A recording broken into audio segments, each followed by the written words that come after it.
Hello बच्चों, चलिए प्रश्न को समझते हैं। प्रश्न है आपके सामने कि जब स्वस्थ पृथ्वी का समताप मंडल ओजोन की कम सांद्रता रखता है जो हानिकारक पराबैंगनी विकिरणों को निम्न चक्र के अनुसार सही अनुसार अच्छी तरह अवशोषित करती है। तो ओजोन ऊष्मा दोगे आप, ऑक्सीजन प्लस उसमें टूट जाएगा, प्रकाश दोगे तो वापस से ओजोन में बदल जाएगा। तो आपको बोला है कि क्लोरोफ्लोरोकार्बन प्रेषितकों जैसे कि फ्रेऑन 12 CF2Cl2 निचले वायुमंडल में स्थायी होती हैं, किंतु समताप मंडल में वे क्लोरीन मुक्त मूलक उत्पन्न करने के लिए विकिरणों को अवशोषित करते हैं। कुछ इस प्रकार से CF2Cl2 तो ये टूट जाता है कुछ इस प्रकार से।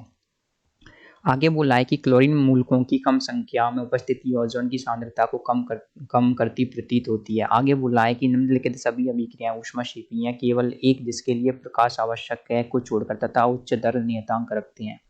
तो यहाँ पर कुछ अभिक्रियाएं दे रखी हैं आपको। ClOCl टूट जाएगा ऑक्सीजन प्लस क्लोरीन में, ClO प्लस ऑक्सीजन मिलकर के बना लेंगे ऑक्सीजन प्लस क्लोरीन। फिर तीसरी अभिक्रिया दे रखी है आपको एक, उसके बाद चौथी अभिक्रिया दे रखी है।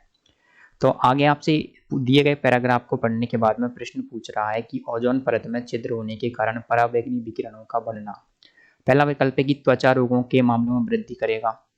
दूसरा विकल्प है अधिक बर्फ को पिघलाएगा। तीसरा विकल्प है ग्रीष्म ऋतु अधिक गर्म होगी। चौथा विकल्प है अधिक वर्षा करेगा। तो आपको बताना है दिए गए विकल्पों के आधार पर हमारे प्रश्न का सही उत्तर क्या होगा।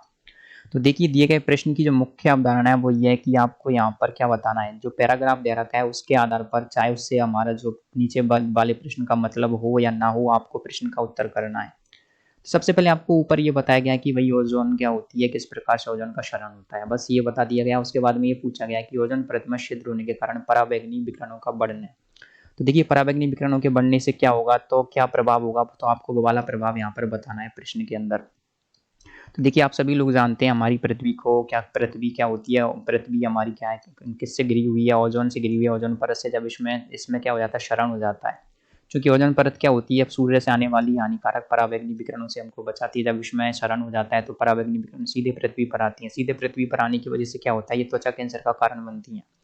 त्वचा की जो मेलानिन कणिकाएं होती हैं उनके साथ में ये क्रिया करके क्या करती हैं, त्वचा कैंसर का कारण बनती है। तो इससे आप एक बात पता लगा सकते हैं कि जो यूवी रेज होती हैं, पराबैंगनी किरणें होती हैं, वो क्या करेंगी, त्वचा रोगों के मामलों में वृद्धि कर देंगी। तो हमारा पहला विकल्प सही हो जाएगा। दूसरा विकल्प दे रखा है कि अधिक बर्फ को पिघलाएंगे। देखिए, अधिक बर्फ ग्लोबल वार्मिंग की वजह से पिघलती है, तो इसकी वजह से कुछ नहीं होता।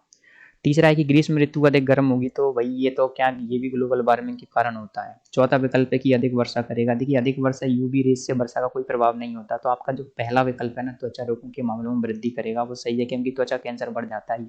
पराबैंगनी विकिरणों के प्रभाव से मानव शरीर में त्वचा कैंसर बढ़ जाता है। इसी कारण से हमारे प्रश्न का सही उत्तर आ जाएगा विकल्प ए। तो आशा करते हैं आपको प्रश्न का उत्तर समझ आया होगा। धन्यवाद।